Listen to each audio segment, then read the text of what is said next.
today's guest is someone who has spent her entire education career working on reserve in Canada. And the leadership experience that she has, as well as the leadership she has to share with us today, is unique and is one of a kind to the podcast. And so I'm really excited to dive in. And as an introduction to Debbie Michael, I will say, while she's been an outstanding leader in Canada for a number of years, I asked a few folks, and I don't mean to embarrass you, Debbie, what they thought of you as I was getting the chance to talk to you, because I know a number of folks that we have mutual friends that have known you for several years. Someone said, you are a strong, visionary leader. You know how to get the best out of people, but most importantly, you know how to love and serve people in a way that makes them feel validated and want to lead for themselves, which I thought was really cool.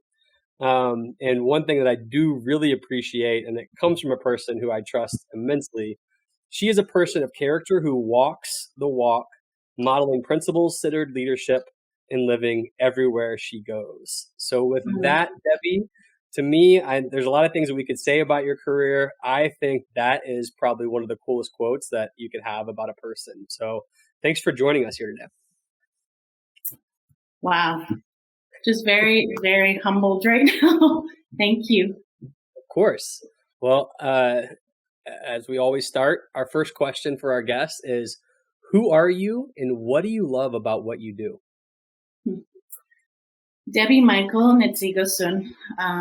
My name is Debbie Michael. In the Cree way, for us, so often it's when somebody asks you who you are, there is such, I guess it comes from lots of lineage and lots of kinship in terms of where we come from. And I always take that question and I think about my parents. And so I'm going to answer this question by first saying that my mom is a residential school survivor, and she is Cree, and she comes from the James Smith Reserve in Saskatchewan. My father came from Germany back in 1958, and he truly thinks of himself as a Canadian, true and true. In fact, I think he thinks himself as First Nations. He's part Indigenous because he has really taken the culture and the life and the family that all of that brings. So that's kind of where I come from. Whenever I meet family, they're always saying, who's your mom and who's your dad? And that is a really big part of being First Nations, being Indigenous, and truly being Canadian. I am lucky to be a mom of 3 wonderful sons who have kept me on my toes all these years, and I think they've definitely taught me about resiliency and patience. And I've been a principal for the last 16 years. I started out as a teacher in Maskwacis on the Ermineskin Reserve in 1993. So a lot of the, experience and just a lot of the joy and a lot of the friendships and the beautiful people that I've come to meet, it's because Maskwacis has really opened their hearts and opened their schools and their children and everything else to the experience that I've had here. What I love about what I do, it just comes down to the kids. I can't begin to even capture what that means for me. I love the kids, and it's always been about the kids. And I think working with teachers, working with, other principals, working with the parents, everybody, it's all of that. And when we're all working toward doing the same thing, and that's to make lives better for our children so that they have a better chance to reaching their dreams and their goals. I think it's the best of both worlds. So for me, it's about the kids. And I know that's, I strive really hard to work hard to do what's right for children. Again, I could go on to the other quotes that I was given about you, and I would say that's definitely tracks with what other people say about you. I've had the unique privilege of being able to work closely with our Canadian partners over the last 5 or 6 years. And so I have some understanding when you talk about residential schools, but for our listeners who don't or who aren't familiar with it, can you just explain, as I know that you could probably spend an entire podcast on this, but let's not try, just what are residential schools, and so that we can ground the conversation there. I can really only speak from my experience, and especially, with my mom and just a lot of my family who definitely experienced and lived that firsthand. And it really was a time in Canadian history where the government was really trying to segregate our First Nations people and take them out of their homes, essentially. So if you can imagine 5 and 6 year olds being taken out of their homes, away from their parents. And I get emotional thinking about it just because I think of my mom and so many other families. But they were taken out of their homes and put into a school system where it was run by different, priests. It was the Catholic, and I think there was some Anglican churches as well that overtook and just supervised, I guess, these children. And they were really taken out of their homes. They were no longer allowed to speak their language, to practice their culture. And it was a very, I guess, traumatic time for many of these children. So a lot of them lost connection with who they were, their self-identity, just their connection with family, just really lost that part of themselves. And so, my mom is a really good example of somebody who is resilient and really took that experience and made something positive out of it. But that certainly isn't the case for everyone. So it still is very much real in our country. It is still very much something that we're all still trying to process and work through, and trying to even just understand what that means for us today and what we can do. So working in a First Nations on a reserve in this community of Maskwacis, it's been just so,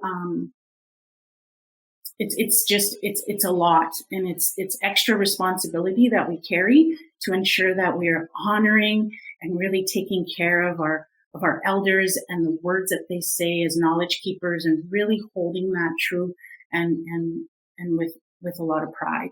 So in a nutshell, I probably didn't give it the same amount of, I don't know. It's a very difficult topic, but it's one we all must talk about, and we must all, I guess, take time to really understand and know what that means for children today, but even for those who have lived through that experience, because it's about understanding. It's about really, truly trying to think about what we can do now today. How can I best understand this? How can I help move this forward in a positive way? No, I think you did a really good job. Because like I said, I mean, we could do an all-day podcast just on that challenge. And I feel like anybody who's listening who's not familiar with residential schools really should do their research. That's a rabbit hole I've gone down a million times now. And I mean, to your point, you just said you teared up. I've not lived it, right? I've had my own privilege here in the States where I've not had to think about that. And it's heartbreaking for me just to fathom, right? And you've got communities that have experienced it. I don't know if you know the exact date, but about what time frame did they end this practice of residential schools and empower, again, local communities and First Nations communities to educate their own? As far as I know, and I'm just going on my own memory, but I believe it was as late as 1996, the last residential school was closed. And I know that there's just so much of that in the media now too, with everything that's been coming up. But it's when people say, well, it happened so long ago, it actually didn't. And for me, yes, my mom, she's 81 now. And so this was quite some time back for her. But what I like to remind myself is that it still wasn't that long ago, because I am still, as her daughter, I've been impacted by that. And so when we talk about the kids and we talk about the kids in our schools today, they also have been impacted by this. We don't always see it directly, but there's a lot of indirect ways that we've all been impacted by it. And I know for myself, it's been a challenge, because when we think about self-esteem and when we think about identity and we think about who we are and what grounds us, that's through our family and through our culture, and that's what we understand. And when we didn't have that, and for my mom, she didn't have that. I was raised also kind of floundering and not really always certain with who I was. I struggled with that for a long time. But lucky, I was very lucky and blessed that both my parents they worked really hard to reestablish that for us. But that's not always the case. And so as an educator, I think that's the piece that's most critical. And especially why I think the leader in me it came at a time in my career where I think it was as much about me as it was for the kids and for the staff.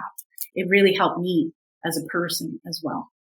Yeah. So, I mean, I think before we go too far down, like 7 Habits and Leader in Me, I kind of want to continue to ground folks in like the unique challenge. So you lose identity with these residential schools. And so then you come back. I mean, education's hard enough as it is, let alone trying to find, add on top of it, trying to find, helping kids find their own identity. From that lack of identity, what unique challenges as a teacher and a principal did you see popping up that you knew you had to fix or you were constantly in search of solutions for? I think one of the biggest ones, and you'll see these parallels across lots of First Nation communities, and that's the attendance of our students. I think, there's a lot of mistrust with education in First Nation communities just because of just the history of residential schools. There was a lot of fear and there's a lot of mistrust, and for very good reason. And so I think that was one of the biggest barriers that was really evident early on, was that we had to really work hard, almost harder, to build that trust and to really build that sense of community and that positive culture and climate within the school.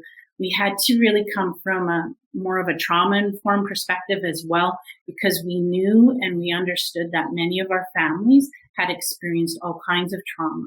And that can, there's a lot of reason behind that as far as how residential schools, I mean, that whole event was traumatic in itself, right? Yep. So that was one of the bigger barriers is the trust, the building of improving attendance in our school.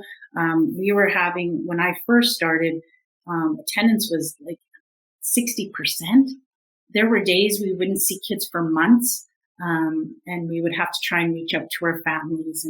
And it still is a work in progress. I think we're still challenged with that. And especially now with the pandemic, that's almost added another layer of complexity to an already difficult situation. So that was one of them. I think, when I think about our kids and just them believing in themselves, they really were hesitant learners, and they were really, and not that shy is a negative thing, because it's not, but they were very hesitant, I guess would be the better word to say, and in terms of really knowing who they were and to feel confident and to really believe that they had this incredible genius within them.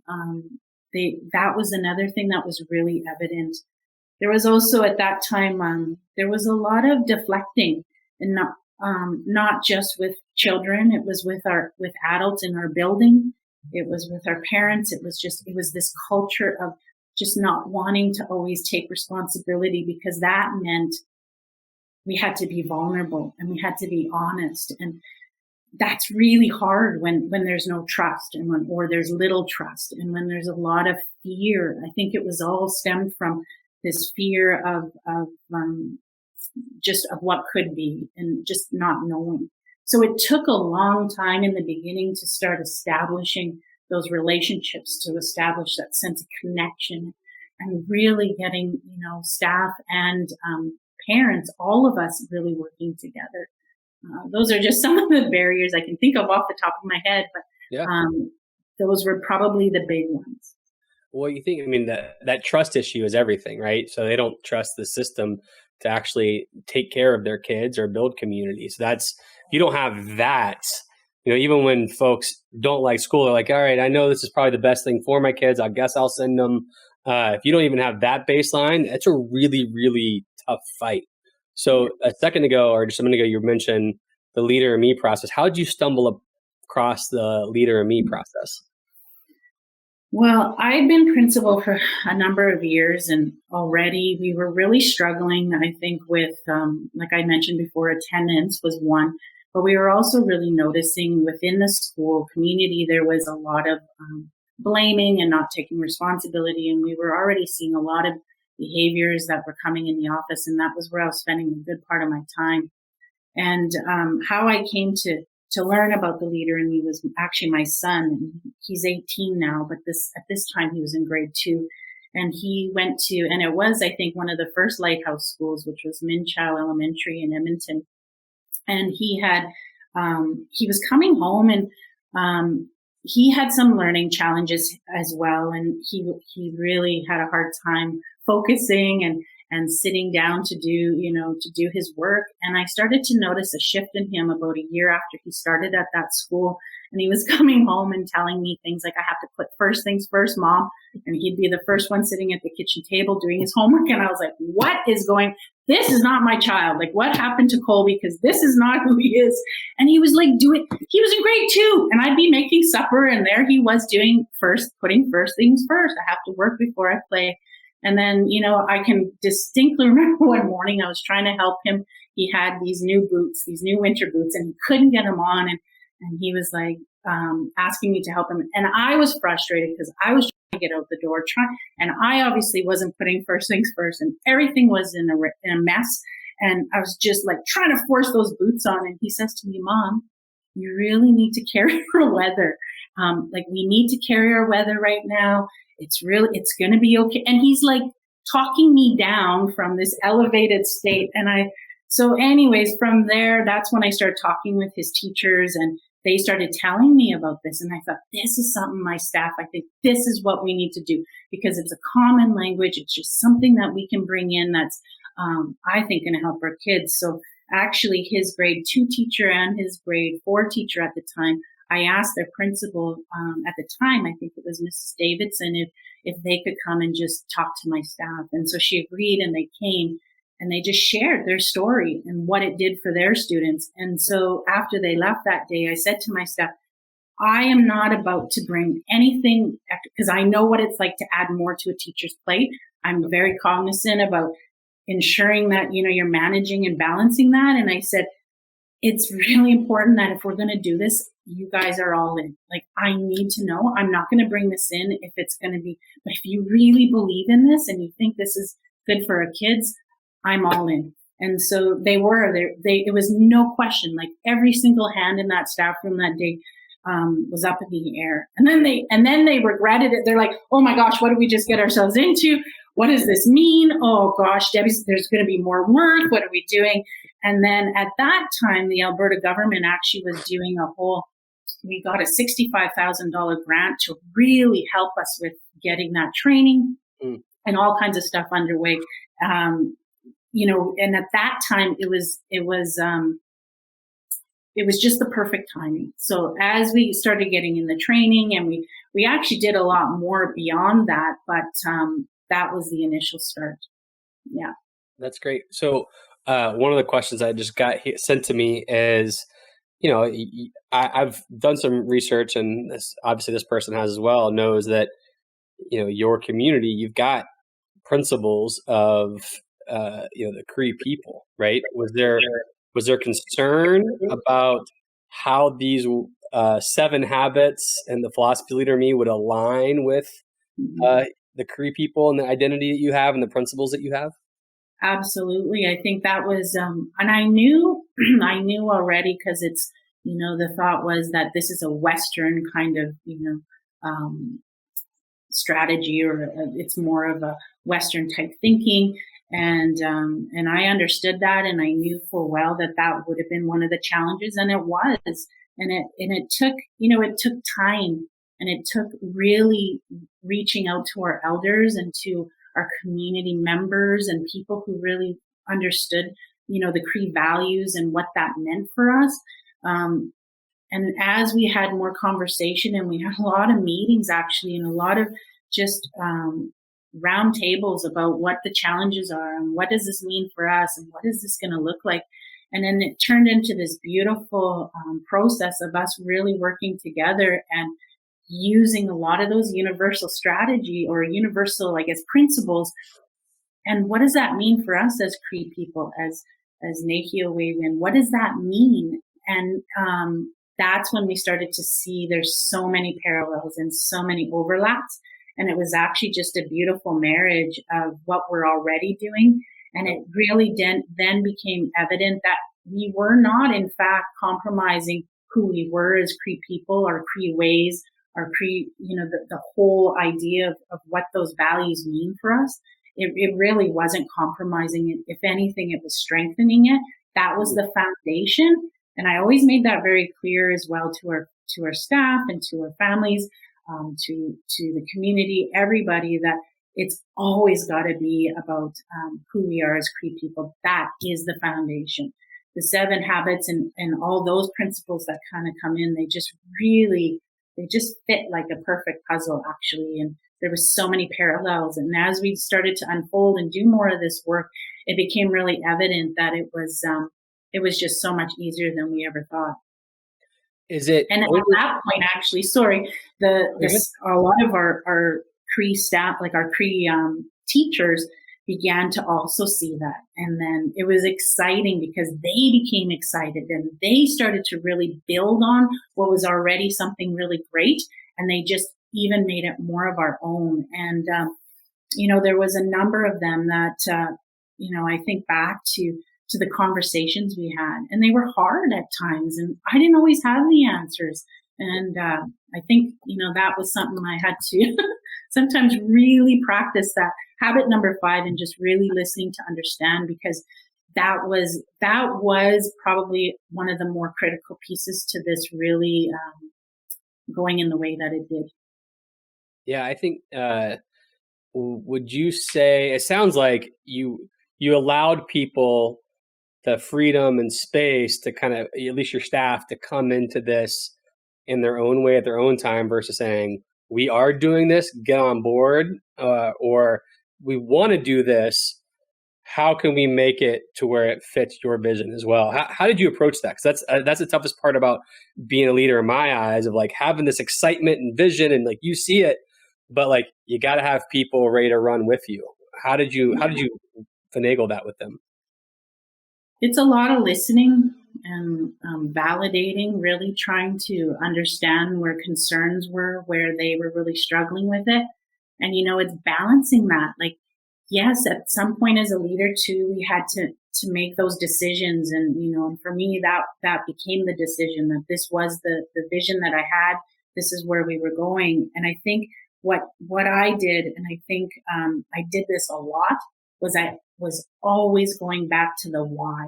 I was always going back and communicating to the parents, to the students, to the teachers, to my admin team about why we were doing this, because I knew, and I know for myself, that when it starts here, and it's inside out. And I mean, if we come from here all the time, it's really easy to talk ourselves out of something. But if we're truly coming from this place of that authentic and that open and that vulnerable space, I think that people get on board. And when they see you in a position also who maybe doesn't always have the answers, but I'm willing to learn alongside of you, we're going to figure this out together.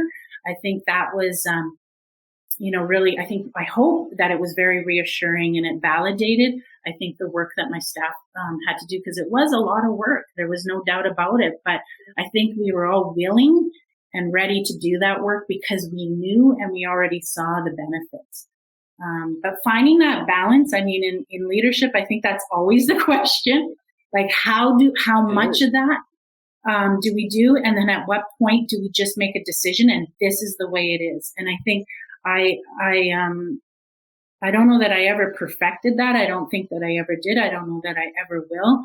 But there really is a balance about really hearing, the group that you're leading and working with and working alongside of them.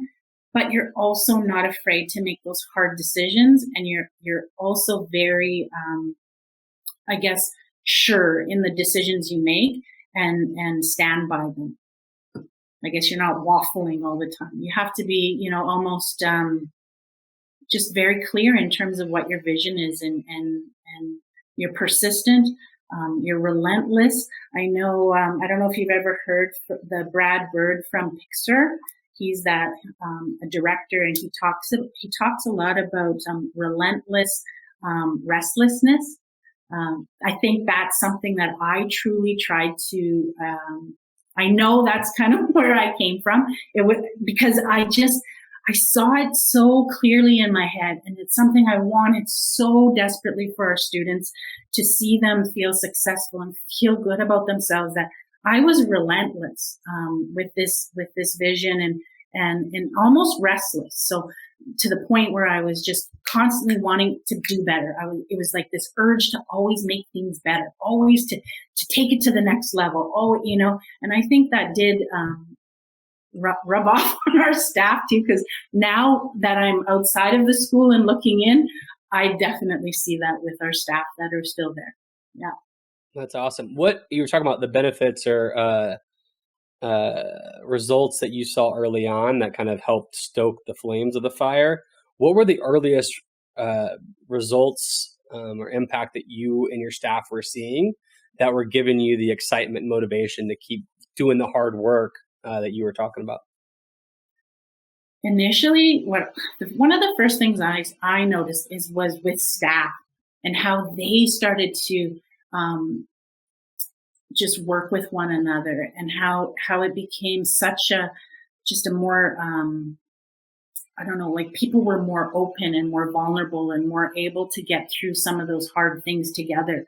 And we were, there was no more of this blaming. We were each all taking responsibility and really looking from the inside out. And really, for me, that was I think the biggest gift for me was the work does start from within. And when we got the staff really starting to think about that and process and reflect on that, what that meant for them, they started even to see how it changed their lives. So that was the first initial kind of change, was just within the staff culture, the climate, and just how we worked together and how we treated one another. And it was then that we started to see, of course, the benefits with students. And I think I think I almost fell out of my chair the first time when a child said, just was very well, Miss Michael, I made a huge mistake. I messed up. This is what I did. And just so forthright. And I was just like, really? Is this happening? And I think I have some solutions to this problem. When they started talking and changing the way they handled conflict and the way they handled, disagreements with one another, that was a huge shift for us. So you have the perspective of time as you look back at the impact on. We'll talk about system-wide in a second, but on your school community that you're the leader in, what lasting impacts have you noticed even still today? It's gosh, I'm just so proud of the staff. And I just being on the now looking in, I see how this work has sustained itself. And that was something really important for me, that when I left, I needed to know that whatever work they did, that they still continue to do it. And they have. And I couldn't be more proud, because you see, as you walk into that school, many years ago, it was always, people would say to me, you just get this feeling when you walk into your school. It's just, you feel good, you feel welcomed, you feel loved, and you just get this sense. And I was always kind of curious of how I would feel walking in now, not being the principal of that school. And yeah, it still feels the same. It still feels that same sense of love and that comfort and welcoming, which really is attributed to the staff and to the principal and to her admin team now. So very grateful to the staff. They have continued. I think once you've done that work from within, it's never ending. You're a lifelong learner. And I think the staff at Ermineskin definitely understand that. I think they live that. And it's just, I'm so proud of them. I was told, so one of the things that when I asked about your leadership, vision and visionary is something that continued to come up. And so, was there a particular vision that you guys cast years ago that you think is part of the catalyst for saying today? I love where you're at. It's always about the people. So you're honoring the current leadership and the current staff. Um, but is there like a vision statement you guys came up with at the beginning of this or revisit that you think was a catalyst for keeping that sustained impact? It's always about the kids. I think that was probably one of the first things I ever said to my staff as a first as a first year principal. And the staff will, say that time and time again. It's always about doing what's best for kids. And I think no matter what we do, whatever decisions I had to make as a leader, and some of them were hard and staff didn't always understand the implications or the why behind some of those decisions, but they had to know and trust in the decisions I did make were always to do what was best for kids. And it didn't mean what was best for teachers all the time. It's sometimes making decisions that are best for kids, in fact, are almost harder for teachers at times. And knowing that, I think, and that's what carried us through all the years of, ups and downs that we experienced. So I was told for years that you had been recruited to leave your school to go work in the district office to be assistant principal of sorts. And you fought that for a long time. What was it? How did you know when it was the right time? Because I knew from what everybody has said about you is like, again, you walked the walk, so you wanted to see it through. How did you know when it was the right time to transition to your new role? Well, within our district office, I mean, the people that I work with now, I mean, they had incredible vision themselves. I think there was always, our superintendent has always led Mask in a way that he too, and I think, I give a lot of thanks to him because he's really helped mentor me, Brian Wildcat, but it's about, again, doing what was best for kids. And I think while all this was happening, we were also going through an amalgamation within the 4 reserves here in Maskwacis to amalgamate into one school division, which is now known as Mask. And I think they knew themselves as well that there was a need for this type of a role. It just wasn't the time yet. Even for them, they were not ready for it because there was still so many moving parts. There was a lot of things that had to settle and they had to sort through to making this school division, to roll it out. And so the time came when, Tracy, our associate superintendent, approached me and said, this is the time. And it was hard. Like I knew at that time I was ready for change. And I can't tell you how conflicted I was by that just because I had such a loyalty to my school and to the staff there. And of course I grew to love them like they are family. But I also knew there were so many great leaders in that school and we had to give them opportunity and we had to make room for other leaders to grow and to learn. And so for me moving out, it was just the right time. I think, and then leaving Doris to lead that school, she already had a wealth of experience and knowledge to carry things through. So I think it was the timing was just right. I can't say that it was hard to leave, but looking back now and especially where I am now, I'm excited to be able to support other leaders and to help them in their journey. I mean, that's exciting too. So, well, one thing I find interesting about your district is, I've talked to a lot of superintendents across North America, and they talk about the challenge of bringing different communities together. Not one of those districts have I seen a vision statement or something that says along the lines of 4 nations, 11 schools, 1 vision. So when you just say something like 4 nations, that's a lot of identity there. How do you guys take the step of, again, I know it's really personal to you and your community, but honoring the traditions and vision of 4 separate nations while building a cohesive vision and community?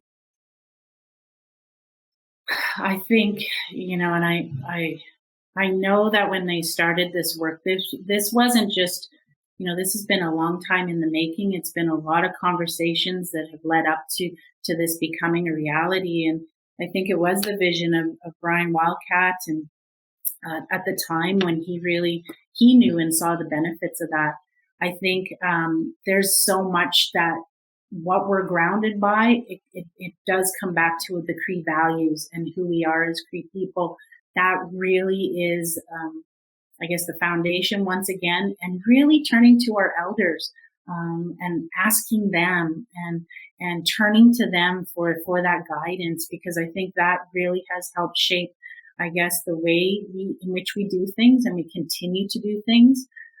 We are not, it's always about trying to do things together and to do with. And as we start to build, I think what's potentially just an amazing opportunity for a school division like Mask to create such equity of services, equity of learning experiences, of resources across all schools, because that wasn't always the case. And so now we're in a position where all of our classrooms, will have opportunity to be great. And there already is. I mean, we see pockets of greatness throughout our whole organization in every single school. I've been so blessed to be witness to a lot of great things happening already. And when I work with some of our principals, and it really fills me up and it excites me, because I see their excitement and just their vision. And it's an amazing thing. So when you think about highly effective leaders, especially at the school building level or district level, what are the most important traits that you think those leaders need to have? Again, it goes back to inside out, and it's about really taking that time to reflect. I think you have to be good at just reflecting on your own practice each and every day, taking time to really understand your own biases, your own triggers, if you will, really knowing yourself in that regard. And then you also need to, I think it's essential that you have the ability to really connect and create those lasting relationships with those you work with. I think you have to be able to build that sense of trust, right? And again, walk, you got to do what you say you're going to do, and you got to really walk the talk. And so, for me, those are some essential pieces. But I think the one thing that I had to practice in the beginning, and I think I had to really learn, and then it turned out to be one of the greatest, strengths that I had, was the ability to listen. And when I talk about listening, it's like that active listening, like really being present. Whoever came through my door, and sat down and needed to debrief or needed to ask a question or needed whatever they needed, I needed to listen. And it didn't matter what was happening on my laptop. It didn't matter what was happening outside my door. That person who I was with that person in that moment, and just being present. And I think that's actually turned out to be one of the, one of the strengths, and has really helped me understand as well just the complexities of running a school and knowing, all the ups and downs and all the things that can happen in a given day. Yeah, the power of listening, it's says easy, does hard, right? I mean, so many things that get in the way of that. One of the things we're asking all of our guests this year are about their own specific disciplines and habits. Are there any particular disciplines or daily or weekly habits that you have that you think help make you a better leader? Yeah, when I think about that, I really do think, of course, that reflection piece has been really big for me, has always been. I think it's really helped me inform my practice and how I do things. So I do take time every week to really sit down and just capture my thoughts and go back to my goals, setting my own goals. I set personal goals, I set professional goals, and I really do try to keep those in the forefront of the work that I do, because that's really what guides, where I'm heading. And I think without that, I'd be lost. And I do find when I do find myself kind of floundering and overwhelmed, it's because that piece maybe I haven't gone back to. So yes, the reflection and just revisiting my goals and taking time to really, like, what is my why? And really knowing that, and it changes, and I've learned that it's evolved over the years.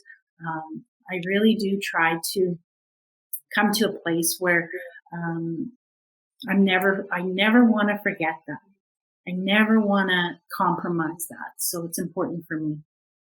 So we know that the best leaders generally are strong readers. And so when you think about either things you read on a daily basis or authors you really like to read or books that have been really influential in your life, what are those for you, just off the top of your head? Oh, I've read a lot of Todd Whitaker, actually, in his leadership. I always go back to some of the things he has said. So that's something I like to go back to. I have really been starting to take more time to read through just regular articles that come my way. I love listening to podcasts, of course, with leaders. And I think about, I'm just trying to think of the one that I was just listening to. But there's a number of them. I have to say, though, for me, the reading piece has been more challenging as I've started to take more of a liking to podcasts and the audibles. But so I will. That is a disclaimer. But I am really still trying to read. But I find that there's so many good leadership podcasts to listen to as well. Yeah, I mean, I know that your favorite has to be Change Starts Here, but outside of that, I mean, podcasts, that's a great question. What, I don't know if you can think of any of like your favorite podcaster right now, or one that you definitely hit subscribe to because it really resonates with you. The podcast that, aside from all the, never mind. I was going to say, aside from the crime, I love like true crime, but I do like the Maxwell. Maxwell. The podcast, that one I listen to on occasion. I have started listening to this one, and I do that. That was just a joke. I like taking notes on who you have, anyways. Yeah, I'd have to I would go on my phone, but I'm trying to think. There's a few for sure. Yeah, well, again, that's why we ask you off the top of your head as best as possible, so we can just see what pops up. One last question that we have is that music is a universal language for different people. And so I'm just curious, what type of music do you listen to? If you have a playlist, what type of music is on your playlist? A particular band, songs, genres, whatever. Country for sure is probably my go-to. I love all kinds of country music. Of course, having 3 sons, I'm also exposed to all kinds of other music. Billy Ocean is something that I've been actually listening to. My son has got me into some of his tracks, so that's been something new for me. Yeah. And of course, all the old stuff too, right? Like there's lots of good stuff from the 80s. I grew up in the 80s. I was, 80s and 90s. So all that stuff is really good too. Yeah, I keep finding, I mean, everyone who we ask this question of seems to have a pretty eclectic taste in music, which is awesome because it seems to be that, hopefully over time, this is not a scientific thought. It's just more of, it's interesting. Some of the folks that we're blessed to have on the show are really thoughtful people and really value others, and they're constantly listening. So it makes sense that their music taste seems to be pretty eclectic as well. Before we leave, I know we're at the time. I ask every guest just to share a bit of advice as you think about leaders. Change Starts Here is a podcast about the messiness of life, and that to become what we want to become, we're going to have to go through some false starts and some failures and challenges. And so what's your best advice for leaders right now that's on your heart? I think really just putting one foot in front of the other and just coming from that place of vulnerability at times, which can be really scary, and it takes a lot of courage. But I think without that, you are not able then to be really honest about what those challenges are and about what things maybe need to be refined as you go through this process. I also think it's really important that don't underestimate the power of relationships, because that is the key, I think, to everything that we do, everything that we're trying to achieve. It can't be done without having those strong connections with the people who are on your team and who are walking through this journey with you, beside you. So I think that's instrumental. Debbie, thank you for having the courage to be the type of leader that you are, who walks the talk. Thank you for having the courage to stay with the school so long when you're being recruited out. I know that you can serve in many different ways, but the impact that you made in your original school is life-changing. And I know the impact you're making on a daily basis with all of your schools is life-changing. I know you're probably incredibly busy, so thank you for joining us. For our listeners, thank you for making time to be here live with us. For those of you who are listening to the podcast, thank you for listening whenever and wherever you're listening. Please make sure, if you haven't already, hit the subscribe button, and I will make a shameless plug to also rate us 5 stars. One of my favorite podcasts always says, if you don't go click 5 stars, I'm going to have to assume you're a hater. And it's not really language I use often, but it makes me smile every time he says it. So we could use your support. Please subscribe.